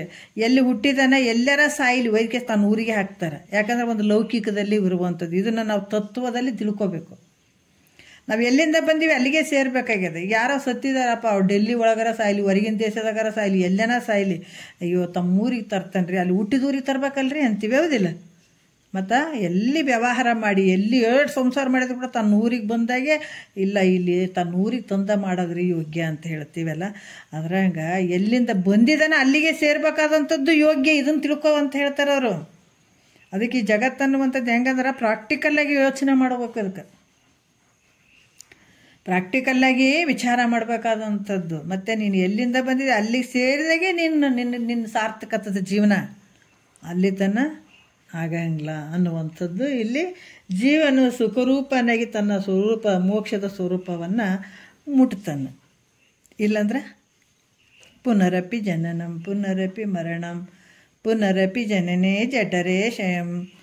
ತಾಯಿ ಗರ್ಭ ಅನ್ನುವಂಥ ಜೈಲಿನಲ್ಲಿ ಬರೋದು ಮತ್ತು ಹೊರಗೆ ಬರೋದು, ಇಲ್ಲಿ ಕಷ್ಟ ಎಲ್ಲವನ್ನು ತೊಗೊಳ್ಳೋದು ಮತ್ತು ಹೋಗೋದು, ಮತ್ತೊಂದು ಶರೀರ ತೊಟ್ಕೊಂಡ್ಬರೋದು. ಹಿಂಗೆ ನಾಯಿ ನರಿ ಹಲವಾರು ಗರ್ಭಗಳಲ್ಲಿ ಬಂದು ಕಷ್ಟವನ್ನು ತಿಂದು ಯಮಧರ್ಮನ ಕೈಗೆ ತುತ್ತಾಗಿ ಓಡಿಸುವಂತ ಬಡಿಸುವಂತ ಸತ್ತಿನಪ್ಪೋ ಅಂತ ಹೋಗೋದು. ಮತ್ತು ಬರೋದು ಇಲ್ಲೆಲ್ಲನೂ ಗುತ್ತಿಗಿಡೋದು, ಹೆಂಡತಿ ಮಕ್ಕಳು ಸಂಸಾರ ನನ್ನ ಶರೀರ ಅದು ಇದು ಅಂತ ಇರಲಾರ್ದು ಇದ್ದದ್ದು ಕೂಡ ಗುತ್ತಿಗಿಡೋದು. ಯಮಧರ್ಮ ಬಂದು ನಿಂತಾಗ ಈ ಕಡೆ ಹೆಂಡತಿ ಮಕ್ಕಳ ಕಡೆ ನೋಡೋದು, ಆ ಕಡೆ ಯಮಧರ್ಮ ಕಡೋದು. ಯಾರೋ ಮುಂದೆ ಬಂದು ನಿಂತಾರ ಮೀಸಿ ತಿರುತ್ತಾರ ಅಂತ ಹೇಳ್ತಾರೆ ಸಾಯಾಗ, ಹೌದಿಲ್ಲ? ಅವ್ರಿಗೆ ಕಾಣ್ತಿರ್ತದದು. ಆವಾಗ ಒದ್ಸ್ಕೊಂತ ಹೋಗೋದು, ಸತ್ತಿನಪ್ಪೋ ಇಲ್ಲ ನನ್ನ ಹೆಂಡತಿ ಮಕ್ಕಳು ಅದಾರಪ್ಪ, ನಾನು ಅವ್ರನ್ನೆಲ್ಲ ಒಂದು ಕೈಗೆ ಒಂದು ಏನಂದ್ರೆ ಇನ್ನೂ ಅರ್ಧ ದಾರಿಗೆ ಬಿಟ್ಟಿನಿ, ಅವರಿಗೆ ಇನ್ನೂ ಜಾಸ್ತಿ ಸಂಪತ್ತು ರೊಕ್ಕ ರೂಪಾಯಿ ಎಲ್ಲ ಮಾಡಿ ಎಲ್ಲ ಮುಗಿಸಿ ಬರ್ತೀನಪ್ಪ ಅಂದ್ರೆ ಕೇಳ್ತಾನೆ ನನ್ನತ್ತ. ಇದು ಕೇಳಬೇಕಾದಾಗ, ಶಾಸ್ತ್ರ ಕೇಳಬೇಕಾದಾಗ, ಗುರುವಾಕ್ಯವನ್ನು ಕೇಳಬೇಕಾದಾಗ ನೋಡ್ರಪ್ಪ ಇದು ಯೌವನ ಅನ್ನುವಂಥದ್ದು ಐತೆ. ಇದು ಶರೀರ ಹೆಂಗದ, ಬಾಲ್ಯ ಯೌವನ ಮುಪ್ಪು ಅದ. ಬಾಲ್ಯದಲ್ಲೂ ಮಾಡ್ಕೊಳಕ್ಕಾಗಲಿಲ್ಲ, ಈ ಮುಪ್ಪಿನಲ್ಲಿ ಮಾಡ್ಕೊಳಕ್ಕಾಗಂಗಿಲ್ಲ. ಯೌವನದಲ್ಲಿ ಏನು ಮಾಡಿರ್ತಿದೆ ಅದೆಲ್ಲ ನೆನಪು ಮುಪ್ಪಿನಲ್ಲಿ ಬರ್ತದ. ಮುಪ್ಪಿನಲ್ಲಿ ಏನು ಭಾಳ ಆರಾಮಾಗಿರ್ತಿದೇನ? ಭಾಳ ಚೆನ್ನ ಹೇಳ್ತಾರೆ, ಇಲ್ರಿ ಇನ್ನೂ ವಯಸ್ಸು ಭಾಳ ಸಣ್ಣದೈತ್ರಿ, ಈಗ ನಮಗೆಲ್ಲ ಯಾಕೆ ಬೇಕ್ರಿ ಅಂತಾರೆ, ಹೌದಲ್ಲ? ಮುಂದಾಗ್ಬೇಕಂತ, ಮುಂದೆ ಎಲ್ಲ ಮಕ್ಕಳು ಮದುವೆ ಆಗ್ಬೇಕಂತ, ಮೊಮ್ಮಕ್ಕಳು ಬರ್ಬೇಕಂತ, ಎಲ್ಲರಿಗೂ ಒಂದು ಲೆಕ್ಕಕ್ಕಾದ್ಮೇಲೆ ಅವಾಗ ಗುರುಗಳು ವಾಕ್ಯ ಕೇಳಬೇಕಂತ. ಅದಕ್ಕೆ ಮಹಾತ್ಮರು ಹೇಳ್ತಾರ, ನೀನು ಯೌವನದಲ್ಲಿ ಏನು ಅನುಭವಿಸಿರ್ತಿದೆಯಲ್ಲ ಅದು ಎಲ್ಲ ಒಂದು ಕಡೆ ಮೂಲೆ ಕುಂತು ರೊಕ್ಕ ರೂಪಾಯಿ ನಿನ್ನ ಮಕ್ಕಳು ಮರಿಗಳು ಎಲ್ಲ ಕಸ್ಕೊಂಡು ಒಂದು ಮೂಲೆ ಕೂತ್ಕೊಂಡಾಗ ಹೆಂಗೆ ಗಳಿಸ್ಬಿಟ್ನಪ್ಪ, ಹೆಂಗೆ ಕೊಟ್ಬಿಟ್ನಪ್ಪ ಇವರಿಗೆ, ಇವ್ರು ನೋಡಿದ್ರೆ ನನಗೆ ಒಂದು ಪೈಸಾ ಕೊಡವಲ್ರು, ಏನಾರು ತೊಗೊಳ್ಬೇಕಂದ್ರೆ ಕೊಡವಲ್ರು ಅಂತ ಹೊತ್ಕೊಂತ ಕುಂದ್ರೆ ನೆನಪುಗಳು ಬರ್ತಾವೆ. ನೀನು ಮುಂದೆ ಕುಂತಲ್ಲಿ ಒಂದು ಯಾವುದೋ ಒಂದು ಮೂಲೆ ಕೂತ್ಕೊಂಡ್ರೆ ಒಳ್ಳೆ ಯೋಚನೆಗಳು ಬರ್ತಾವೇನ? ಇದೆಲ್ಲ ಕೇಳಕ್ಕೆ ಆಗ್ತದೇನೆ ನಿನಗಿಂಥವೆಲ್ಲ ಗುರುವಾಕ್ಯಗಳನ್ನು? ಅವಾಗ ಕೇಳೋಕೆ ಅವಕಾಶ ಇರೋಂಗಿಲ್ಲ ನಿನಗೆ. ಯಾಕಂದ್ರೆ ನೀನು ಯೌವನ ಸಂದರ್ಭದಲ್ಲಿ ಏನೇನು ಮಾಡಿದೆ ಅವೆಲ್ಲ ಕುಂತು ನೆನಪು ಬರೋಂಥದ್ದು ಟೈಮು ಮುಪ್ಪಿನ ಅವಸ್ಥೆ ಅದು. ಅದಕ್ಕೆ ಇಲ್ಲಿ ಕೂಡ ಏನು ಹೇಳ್ತಾರೆ, ಇಂಥ ಒಂದು ಕಷ್ಟದಿಂದ ಇರುವಂಥದ್ದು ಈ ಒಂದು ಭವಕ್ಕೆ ಬಂದ ನಂತರ ಹಲವಾರು ಕಷ್ಟಗಳನ್ನು ಅನುಭವಿಸ್ಬೇಕಾಗ್ತದೆ. ಯಾವಾಗ ಇದನ್ನು ತಿಳ್ಕೊಂಡು ಇದಕ್ಕೆ ಬಾಲ್ಯದಲ್ಲಿ ಆಗಲಿಲ್ಲ, ಯೌವನದಲ್ಲಿ ಒಂದೊಂದು ಸ್ವಲ್ಪ ಕೇಳ್ತಾ ಹೋದಾಗ ಇದರಿಂದ ಪಾರಾಗಕ್ಕೆ ಸಾಧ್ಯ ಆಗ್ತದೆ. ಇಂಥ ಮೋಕ್ಷದ ಒಂದು ಸ್ವಸ್ವರೂಪದ ಸ್ಥಿತಿಗೆ ಮುಟ್ಟಕ್ಕೆ ಸಾಧ್ಯ ಆಗ್ತದಂತ ಹೇಳಿ ನಿಜಗೊಂಡ್ರೆ ಭಾಳಷ್ಟು ವಿಚಾರಗಳನ್ನು ಹೇಳ್ತಾರೆ ನೋಡ್ರಿ. ಹೇಳ್ತೀವಿ. ಯಾಕಂದ್ರೆ ಈ ವಾಕ್ಯಗಳು ನನಗೆ ಅನ್ಸೋ ಮಟ್ಟಿಗೆ ಇಂಥ ವಾಕ್ಯಗಳು ನಮ್ಗೆ ಇವತ್ತು ಕೇಳೋಕ್ಕೆ ಭಾಗ್ಯ ಸಿಕ್ಕಂದ್ರೆ ನಾವು ಎಷ್ಟು ಜನ್ಮದ ಪುಣ್ಯ ಅಂತ ಹೇಳಿ ಅದಕ್ಕೆ ಹೇಳ್ತಾರೆ, ಮುನ್ನ ನಾನೇನು ಪುಣ್ಯಗಳ ಮಾಡಿದ್ದೇನೋ ನನ್ನ ನಿಜವ ನಾನೇ ತಿಳ್ಕೊಂಡೇನಲ್ಲ. ಎಷ್ಟು ಚಂದ ಹೇಳ್ತಾರಲ್ಲ. ಏನು ಪುಣ್ಯ ಮಾಡಿದ್ನೆ ಅನ್ನೋದು ಒಂದು ಜನ್ಮದ್ದೇಳೆ, 2 ಜನ್ಮದ್ದೇಳೆ, ಅಷ್ಟು ಜನ್ಮದ ಒಂದು ಪುಣ್ಯದ ಫಲ ಇಲ್ಲಿ ನಿಜಗೊಂಡ್ರೆ ಹೇಳ್ತಾರ. ಫಸ್ಟಿಗೆ ನಿನ್ನ ಸ್ವಸ್ವರೂಪದ ಸ್ಥಿತಿಯನ್ನು ಮುಟ್ಟಕ್ಕೆ ಹೋಗ್ಬೇಕಾದ್ರೆ ಮೊದಲನೇದು ಯಾವುದು? ಶಿವಕಾರುಣ್ಯ ಸ್ಥಳ. ಈ ಶಿವಕಾರುಣ್ಯ ಸ್ಥಳ ಅಂದ್ರೆ ಈ ಶಿವನ ಒಂದು ಕೃಪೆಯನ್ನು ಬರ್ಕೊಂಡು ಬಂದಿದ್ದಾರೆ. ಕೃಪೆಗಳಲ್ಲಿ 4 ಅಂತ ಕೂಡ ಇಟ್ಟಿದ್ದಾರಲ್ಲ, ಮಾಮೂಲಿ ಇಟ್ಟಿದ್ದಾರೆ. ಶಿವನ ಒಂದು ಕೃಪೆ ಪಡ್ಕೊಳ್ಳುವಂಥದ್ದು, ವೇದ ಕೃಪೆ ಪಡ್ಕೊಳ್ಳುವಂಥದ್ದು, ಗುರು ಕೃಪೆ ಮತ್ತು ಅಂತಃಕರಣ ಕೃಪೆ ಅಂತೇಳ್ಬಿಟ್ಟು 4 ಕೃಪೆಗಳನ್ನು ಹೇಳುತ್ತಾರೆ. ಯಾಕಂತಂದ್ರೆ ಭಾಳ ಮುಖ್ಯವಾಗಿರುವಂಥದ್ದು ಅಂತಃಕರಣ ಕೃಪೆ ಆಗಿರ್ಬೋದು, ಗುರು ಕೃಪೆ ಆಗಿರ್ಬೋದು, ವೇದ ಕೃಪೆ ಆಗಿರ್ಬೋದು, ಭಾಳಷ್ಟು ಅದ್ಭುತ. ಯಾಕಂದ್ರೆ ಶಿವನ ಒಂದು ಕೃಪೆ ಪಡ್ಕೊಳ್ಳುವಂಥದ್ದು ಮುಖ್ಯ. ಈ ಒಂದು ಶಿವಕಾರುಣ್ಯ ಸ್ಥಳ, ಶಿವನ ಕೃಪೆಯನ್ನು ಪಡೆಯುವಂಥದ್ದು ಶಿವಕಾರುಣ್ಯ ಸ್ಥಳ ಅಂತ ಹೇಳುತ್ತಾರೆ. ತಾನು ಮಾಡಿದಂಥ ಅಪರಾಧಗಳನ್ನೆಲ್ಲ ಹೇಳುವಂಥದ್ದು ಈ ಮುಂದೆ ಭಾಳ ಚಂದ ಹೇಳ್ತಾರೆ. ಯಾಕಂದ್ರೆ ನಾನು ಇಂದು ಏನು ಪಾಪ ಮಾಡಿದ್ನೇನು ಅಂತ ಅವೆಲ್ಲ ಅಪರಾಧಗಳನ್ನು ಹೇಳಿ, ಇಂತಿಂಥ ಅಪರಾಧಗಳನ್ನು ನಾನು ಮಾಡಿದ್ದೇನೆ, ನೀನೆಲ್ಲ ಭಾಳ ಚಂದ ಹೇಳಿದೆಪ್ಪ ಹೇಳ್ತಾರೆ ನೋಡಿ. ಒಬ್ಬ ತಾಯಿ ತಂದೆ ಮಕ್ಕಳಿಗೆ ಭಾಳಷ್ಟು ಹೇಳ್ತಾರೆ, ಏನು ಕೆಟ್ಟದ್ದು ಮಾಡೋಕ್ಕೆ ಹೋಗ್ಬೇಡ್ರಪ್ಪ, ಮುಂದೆ ಭಾಳ ಕಷ್ಟ ಆಗ್ತದಪ್ಪ ಸಂಸಾರ ಅಂತ ಹೇಳ್ತಾರೆ. ಕೂಡಿಸ್ಕೊಂಡು ಮುಂದೆ ಕುಂದಿರ್ಸ್ಕೊಂಡು, ನೋಡ್ರಪ್ಪ ಇದು ಕೆಟ್ಟ ಮಾರ್ಗಕ್ಕೆ ಹೋಗ್ಬೇಡ್ರಿ, ಕೆಟ್ಟ ಕೆಲಸ ಮಾಡಬೇಡ್ರಿ, ಭಾಳಷ್ಟು ಕಷ್ಟ ಅನುಭವಿಸ್ಬೇಕಾಗ್ತದೋ ಅಂತ ಒಂದು 4-5 ಸಲ ಹೇಳಿದ್ರು ಕೇಳಂಗಿಲ್ಲ ಅವರು. ಕೇಳಂಗಿಲ್ಲ ಅಂದಮೇಲೆ ಕೊನೆಗೆ ಏನಾರ ಆಗಲಿ, ಒಂದು ಶರೀರಕ್ಕೆ ರೋಗ ಬರುವಂಥದ್ದನ್ನು ಆಗಲಿ, ಯಾವುದನ್ನು ನಷ್ಟಾತೆ ಆಗುವಂಥದ್ದಾಗಲಿ ಏನೇ ಆದಾಗ ಆವಾಗ ಏನಂತಾರ, ಇಲ್ಲ ನನಗೆ ಭಾಳ ತ್ರಾಸಾಗ್ಯದ, ನೀವೆಲ್ಲ ಹೇಳಿದ್ರಿ ಆವಾಗ ಕೇಳು ಅಂತ ಹೇಳಿದ್ರಿ, ನನ್ನ ಬುದ್ಧಿ ಎಲ್ಲಿ ಹೋಗಿತ್ತೋ ಏನೋ, ಮನಸ್ಸು ಎಲ್ಲಿ ಹೋಗಿತ್ತೋ ಏನೋ, ಇವಾಗ ನನಗೆ ಅನ್ಸಕತ್ತದ, ನಿಮ್ಮ ಮಾತು ಕೇಳಿದ್ರೆ ಭಾಳ ಚಂದಿತ್ತು, ನನಗೆ ಕ್ಷಮಿಸಿಬಿಡ್ರಪ್ಪ ಅಪ್ಪ, ನನಗೆ ಕ್ಷಮೆ ಮಾಡು ಅವ್ವ, ನನಗೆ ಕ್ಷಮೆ ಮಾಡು ಅಂತ ಕೇಳ್ತಾರೆ. ಹೌದಲ್ಲ? ಅದ್ರಂಗ ಇಲ್ಲಿ ಕೂಡ ಏನು ಕೇಳಕತ್ತೇನ, ನಾನು ಎಷ್ಟಿಷ್ಟೋ ನೀ ಹೇಳಿದೆಪ್ಪ, ಖರೇನೆ ಎಷ್ಟೋ ಜನ್ಮಗಳನ್ನು ತೊಟ್ಕೊಂಡು ಬಂದೆ, ಶರೀರಗಳನ್ನು ತೊಟ್ಕೊಂಡು ಬಂದೆ, ಆದರೂ ಕೂಡ ನಾನು ಭಾಳಷ್ಟು ತಪ್ಪು ಮಾಡಿದೆ, ಅಪರಾಧಗಳನ್ನು ಮಾಡಿದೆ, ಅವೆಲ್ಲವನ್ನು ಕ್ಷಮಿಸಪ್ಪ ಅಂತ ಭಗವಂತನ ಹತ್ರ ಕೇಳ್ಕೊಳ್ಳುವಂಥದ್ದು. ನೋಡ್ರಿ, ಯಾರ ಹತ್ರ ಶಿವನನ್ನು ಕುರಿತು ಕೇಳುವಂಥದ್ದು, ನಾನು ಎಷ್ಟು ತಪ್ಪುಗಳನ್ನು ಮಾಡಿದ್ದೀನಿ, ಎಷ್ಟು ಅಪರಾಧಗಳನ್ನು ಮಾಡಿದ್ದೀನಿ, ಅದನ್ನು ನಾನು ಕ್ಷಮೆ ಮಾಡಪ್ಪ ಅಂತ ಅನಂತ ರೀತಿಯಿಂದ ಪ್ರಾರ್ಥನೆ ಮಾಡಿ ಶಿವನ ಕೃಪೆಯನ್ನು ಸಂಪಾದನೆ ಮಾಡುವಂಥದ್ದು, ಶಿವನ ಒಂದು ಕೃಪೆಯನ್ನು ಪಡ್ಕೊಳ್ಳುವಂಥದ್ದು. ಅದಕ್ಕೆ ಹೇಳ್ತಾರೆ, ಯಾವುದೇ ಇರಲಿ ಶಿವ ಯಾವುದು ಕೊಲಿತಾನ ಅನ್ನೋದು ಗೊತ್ತದ. ಯಾವುದು ಕೊಲಿತಾನ? ತನ್ನ ಪರಿಶುದ್ಧವಾದ ಅಂತಃಕರಣ ಕೊಲಿತಾನ, ಪರಿಶುದ್ಧವಾದಂಥ ಮನಸ್ಸಿಗೆ ಒಲಿತಾನತ. ನಾವು ಅದಕ್ಕೆ ಹೂವನ್ನು ಬೇಡುವುದಿಲ್ಲ, ಹಣ್ಣನ್ನು ಕೇಳುವುದಿಲ್ಲ, ಹೊಗಳಿಕೆಯು ಎಂದೂ ಬಯಸಲ್ಲ ಆ ನೀಲಕಂಠ, ಹಣ್ಣಾದ ಮನವು ಕಂಡು ಅಲ್ಲೇ ನಿಲ್ಲುತ್ತಾನ ಅಂತ ಹೇಳ್ತಾರೆ. ಭಾಳ ಹೂವಾದ ಹಾಕಿಬಿಟ್ಟು ದೇವ್ರ ಪೂಜೆ ಏನು ಜಗ್ಮಗನಂಗೆ ಮಾಡಿದ್ರೆ ಹೊರದು ಬಿಡ್ತಾನಂತ ತಿಳ್ಕೊಂಡಿದ್ದೀವಿ ಮೊದಲು. ಹೌದಲ್ಲ? ಹಂಗೆ ಅಂತಿದ್ದೀವಿ ಮೊದಲು. ಆದ್ರೆ ಶಿವ ಯಾವುದು ಕೊಲಿತಾನಂದ್ರೆ ಪರಿಶುದ್ಧವಾದಂಥ ಮನಸ್ಸಿಗೆ ಒಲಿತಾನ.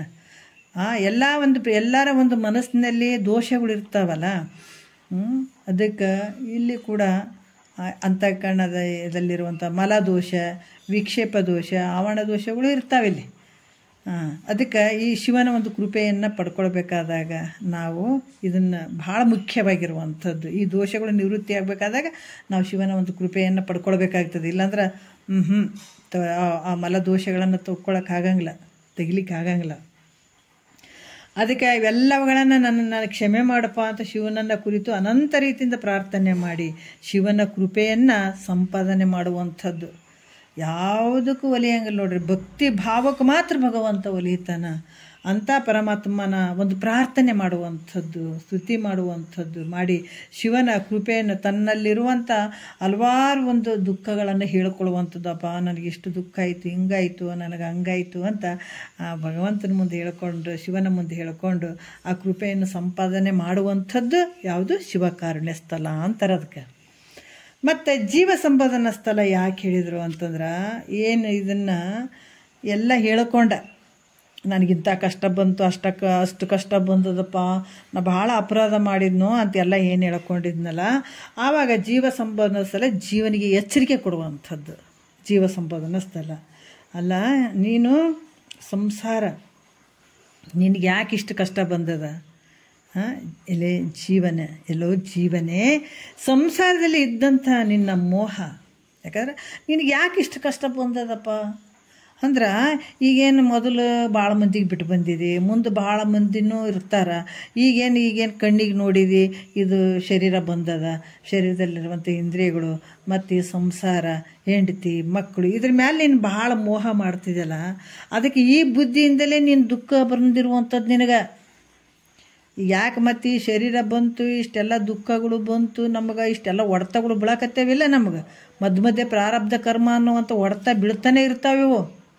ಯಾವ ಮಹಾತ್ಮರಿಗೂ ಬಿಡಂಗಿಲ್ಲ, ಯಾವ ಯೋಗಿಗಳಿಗೂ ಬಿಡಂಗಿಲ್ಲ, ಯಾರ್ಯಾರಿಗೆ ಬಿಡಂಗಿಲ್ಲ. ಪ್ರಾರಬ್ಧ ಕರ್ಮ ಅನ್ನುವಂಥದ್ದು ಎಲ್ಲರಿಗೂ ಹೊಡೆತ ತಿನ್ನಿಸ್ತದೆ. ಯಾಕೆ ಆಯಿತು ಅಂದರೆ, ಹಿಂದೆ ನಾವು ಮಾಡ್ಕೊಂಡಿಲ್ಲಲ್ಲ ಇಂಥವೆಲ್ಲ. ಶಿವನ ಮಾತನ್ನು ನಾವು ಕೇಳಿಲ್ಲ, ಯಾರ ಮಾತು ಕೇಳಿಲ್ಲ ನಾವು. ಅದಕ್ಕಾಗಿ ಇಲ್ಲಿ ಹಲವಾರು ಹೊಡೆತಗಳು ಬರ್ತಾವಲ್ಲ. ಈ ದುಃಖಕ್ಕೆ ಕಾರಣ ಆಗಿರುವಂಥವ್ನು ಯಾರು? ಬೇರೆದವ್ರ ದುಃಖ ಮಾಡ್ಯಾರ ನಿನಗೆ? ತಾಯಿ ಗರ್ಭಕ್ಕೆ ಬರ್ಬೇಕಂದ್ರೆ ಮತ್ತು ಯಾರು ಬೇರೆದವರಿಂದ ಬಂದೆ? ನೀನು ತಪ್ಪು ದಾರಿ ಮಾಡಿದ್ದಕ್ಕಾಗಿ ತಾಯಿ ಗರ್ಭ ಅನ್ನುವಂಥ ಜೈಲಿಗೆ ಬಂದದ್ದು. ನಿನ್ನ ತಪ್ಪಿನಿಂದನೇ ಈ ದುಃಖಗಳನ್ನು ಅನುಭವಿಸುವಂಥದ್ದಾದದ್ದು. ಇದಕ್ಕೆ ಯಾರೂ ಹೊಣೆ ಅಲ್ಲ. ಅದಕ್ಕೆ ನಿನ್ನ ಮೋಹ ಬುದ್ಧಿ ಏನೈತಲ್ಲ, ನಾವು ಅಂತೀವಿ ಇಲ್ರಿ ಅವ್ರ ಮೇಲೆ ನಮಗೆ ಭಾಳ ಅಷ್ಟೇನು ಇಲ್ಲರಿ, ಅವ್ರ ಮೇಲೆ ಅಷ್ಟು ಪ್ರೀತಿ ಇಲ್ಲರಿ. ನಮ್ಮ ಮನೆಯ ಮಂದಿ ಹೇಳ್ತೀವಿ, ಮಕ್ಕಳು, ನನ್ನ ಶರೀರ ಮೇಲೆ ನೋಡ್ರಿ ಎಲ್ಲಕ್ಕಿಂತ ಹೆಚ್ಚಿನ ಪ್ರೀತಿ ಅಂದರೆ ನಮ್ಮ ಶರೀರದ ಮೇಲೆ ಇರುವಂಥ. ಮತ್ತು ಈ ಮೋಹ ಬುದ್ಧಿನೇ ಇಷ್ಟು ದುಃಖಕ್ಕೆ ತಂದಿರುವಂಥದ್ದು. ಅದಕ್ಕೆ ನಿನಗೆ ಇವೆಲ್ಲ ದುಃಖ ಕೊಡುವಂಥವು. ಬೇರೆ ಹೊರಗಿನವ್ರು ಯಾರಿಲ್ಲ. ನಿನ್ನ ಭಾವನೆ, ನಿಂದೇನು ಕೆಟ್ಟ ಬುದ್ಧಿ ಅದಲ್ಲ, ನಿನ್ನ ಬುದ್ಧಿನೇ ನಿನಗೆ ದುಃಖ ತಂದಿರುವಂಥದ್ದು ಹೊರತಾಗಿ ಅನ್ಯರು ಯಾರಿಂದನೂ ನಿನಗೆ ದುಃಖ ಬಂದಿಲ್ಲಪ್ಪ. ಅದರಿಂದ ನೀನು ಮೋಹವನ್ನು ಬಿಡು. ಎಲ್ಲಿ ಹಿಡ್ಕೊಂಡಿದ್ದಿ ಮೋಹ? ಅವನ್ನ ಹೇಳ್ತಾರೆ ಮುಂದಾದರೂ. ನೀನು ಎಲ್ಲಿ ಹಿಡ್ಕೊಂಡಿದ್ದ ಮೋಹ? ನೀನೇನು ಇಲ್ಲೇ ಇಟ್ಕೊಂಡಿಯಲ್ಲ, ಅದು ಇದಂತ ನೀನು ಎಲ್ಲರನ್ನ ಬಾಸಿ ತಬ್ಕೊಂಡು ಕೇಸ್ ನನ್ನ ಮಗ ಹೆಂಡ್ತಿ ಅವ್ರು ಬಂದು ಬಳಗ ರೊಕ್ಕ ರೂಪಾಯಿ ಹಿಡ್ಕೊಂಡು ಕುಂತಿದ್ದೇನೆ? ಇಲ್ಲ, ಎಲ್ಲಿ ಗಂಟು ಹಾಕ್ಕೊಂಡಿದ್ದಿ? ನಿನ್ನ ಹೃದಯದಲ್ಲೇ ಗಂಟು ಹಾಕ್ಕೊಂಡಿದ್ದು ಅಷ್ಟು. ಫಾರಿನ್ದಾಗ ನನ್ನ ಮಗ ಅದಾನ, ಆ ಊರಾಗ ಬೆಂಗಳೂರಾಗ ಒಂದು ಹೊಲ ಐತಿ, ಮನೆ ಐತಿ, ಆ ಜಾಗ ಐತಿ, ಈ ಜಾಗ ಐತಿ, ಊರಿಗೆ ಒಂದೊಂದು ಅದಾವ ಅಂತ ಹೇಳ್ಕೊಂಡು ಮಾಡ್ಕೊಂಡು ರೊಕ್ಕ ರೂಪಾಯಿ ಅಂತ ಎಲ್ಲ ಎಲ್ಲಿ ಗಂಟು ಹಾಕ್ಕೊಂಡು ಕುಂತಿದ್ದಿ? ನಿನ್ನಲ್ಲೇ ಗಂಟು ಹಾಕ್ಕೊಂಡು ಕುಂತಿದ್ದಿ. ಅದ್ರ ಮ್ಯಾಲೆ ಏನು ಮೋಹ ಮಾಡಬಾರ್ದಂತಲ್ಲ, ಆದ್ರೆ ಅದ್ರ ಮ್ಯಾಲೆ ಇಟ್ಟಂಥ ಮೋಹ ಬಿಡು. ಅದ್ರ ಮ್ಯಾಲಿರುವಂಥ ಭಾವ ಏನು ಮೋಹದ ಭಾವ ಅದ, ಅದನ್ನು ಬಿಟ್ಬಿಡು ಅಂತ ಜೀವನ. ಯಾಕಂದ್ರೆ ಈ ಮೋಹ ಬುದ್ಧಿ ಅನ್ನುವಂಥದ್ದೇನದ ನಿನಗೆ ಹಲವಾರು ದುಃಖಕ್ಕೆ ಕಾರಣ ಆಗ್ತದೆ. ಅದು ಒಂದಲ್ಲ ಎರಡಲ್ಲ, ಒಂದು ಸರಳ ಬಿಟ್ಟಿದ್ದೆ. ಆದರೆ ಹೇಳ್ತಾರಲ್ಲ, ಕಣ್ಣಾಗ ಕಸರು ಬಿದ್ದದಂತ ಅದನ್ನ ಹಂಗ ಬಿಟ್ರೆ ನೀನು ಜಗತ್ತನ್ನು ನೋಡುವಂಥ ಭಾಗ್ಯನೇ ಹೋಗ್ಬಿಡ್ತದೆ. ಅದು ಕಣ್ಣು ಅಷ್ಟು ಕಳೆದು ಬಿಡ್ತದ ನೆಗ್ಲೆಕ್ಟ್ ಮಾಡಿದ್ರೆ. ಅದಕ್ಕೆ ಗುರುಗಳು ಏನು ಹೇಳಕತ್ತಾರ, ತಾವೇ ಊರು ಬಿಟ್ಟು ಬಂದಾರ್ರಿ, ಮನೆ ಬಿಟ್ಟು ಊರು ಬಿಟ್ಟು ಹೆಂಡ್ತಿ ಮಕ್ಕಳನ್ನ ಬಿಟ್ಟು ಬಂದು ಬಡ್ದಾಗ ಕೂತ್ಕೊಂಡು ಅವ್ರನ್ನ ಬಿಡ್ರಿ ಹೇಳ್ತೀರ. ಈ ಧರೆಯ ಭೋಗವನ್ನೆಲ್ಲ ಬಿಟ್ಟು ಬರ್ತೀರಾ ಇಲ್ಲ ಇರ್ತೀರ ಅಂದ್ರೆ ಅದು ಹೆಂಗೆ ಬರೋಕ್ಕಾಗ್ತದ್ರಿ? ಮನ್ಯಾಗ ಮಕ್ಕಳು ಅದಾರ, ಸೊಸ್ತೆಯರು ಅದಾರ, ಮೊಮ್ಮಕ್ಕಳು ಅದಾರ, ಹೆಂಗೆ ಬಿಟ್ಟು ಬರೋಕ್ಕಾಗ್ತದ್ರಿ ಅಂತ ಹೇಳ್ತಿದ್ರು ಕೆಲವರೆಲ್ಲ ಹೇಳ್ತಾರೆ. ಅದಕ್ಕೆ ಆತನೇ ಮನೆ ಬಿಟ್ಟು ಬಂದಾನ, ಹೆಂಡ್ತಿ ಮಕ್ಕಳನ್ನ ಬಿಟ್ಟು ಬಂದಾರ, ಆಸ್ತಿ ಸಂಪತ್ತನ್ನೆಲ್ಲ ಬಿಟ್ಟು ಬಂದು ಮಠದಾಗ ಸೇರಿ ಅದ. ಉಳಿದವ್ರಿಗೂ ಇದೇ ಉಪದೇಶ ಮಾಡ್ಕೊತ ಕುಂತದ, ಮೋಹ ಬಿಡ್ರಿ, ಅದ್ರ ಮೇಲೆ ಮೋಹ ಇಡಬೇಡ್ರಿ, ಇದ್ರ ಮೇಲೆ ಮೋಹ ಇಡಬೇಡ್ರಿ, ಪ್ರೀತಿ ಇಡಬೇಡ್ರಿ, ಅದನ್ನ ಗಂಟು ಹಾಕೋಬೇಡ್ರಿ ಅಂತ ಹೇಳ್ಕೊಂತ ಅದ್ರ ಮೇಲೆ ಏನೈತ್ರಿ ಅಂತ ಅನ್ನೋರು ಅದಾರೆ, ಇಲ್ಲಂತಿಲ್ಲ. ಯಾತಿ ಕೇಳ್ಯಾರ ಅನ್ನುವಂಥದ್ದು ನಿನಗೆ ದೊಡ್ಡ ರೋಗ ಅದ. ಅದು ಇನ್ನೂ ಭಾಳ ದೊಡ್ಡ ಪ್ರಮಾಣದಾಗ ಬೆಳೀತದ, ಭಾಳಷ್ಟು ಕಷ್ಟಕ್ಕೆ ಒಡ್ತದ. ಅದಕ್ಕೆ ರೋಗಕ್ಕೆ ಕಾರಣ ಆಗಿರುವಂಥದ್ದು ಯಾವುದು? ಇಂಥ ದುಃಖದ ರೋಗ ಅನ್ನುವಂಥ ಕಾರಣ ಆಗಿರುವಂಥದ್ದು ಇದು ಮೋಹ ಬುದ್ಧಿ. ಮೊದಲು ಬಿಟ್ಕೊಳಪ್ಪ ಅಂತ ಮೊದಲು ಹೇಳ್ತಾರೆ, ಕರುಣೆಯಿಂದ ಹೇಳ್ತಾರೆ, ಸುಮ್ಮನೆ ಆಟಕ್ಕೆ ಹೇಳ್ತಾರೆ ಅನ್ನೋರು. ಅದಕ್ಕೆ ಇಲ್ಲಿ ಕೂಡ ಮೋಹವನ್ನು ಬಿಟ್ಟು ಬಿಡು ಅಂತ ಜೀವನನ್ನು ಎಚ್ಚರಿಸುವಂಥದ್ದೇ ಜೀವ ಸಂಬೋಧನಾ ಸ್ಥಳ ಅಂತ ಹೇಳ್ತಾರೆ. ಇನ್ನು ನೀತಿ ಕ್ರಿಯೆದ್ದು ಇಟ್ಕೊಂಡು ನಾಳೆ ಒಂದು ಸ್ವಲ್ಪ ಹೇಳಿದ್ದಾರೆ. ಈ ಒಂದು ಪದ್ಯದಲ್ಲಿ 5 ಸ್ಥಳಗಳ ಬಗ್ಗೆ ಒಂದು ಸ್ವಲ್ಪ ಹೇಳಿದ್ದಾರೆ.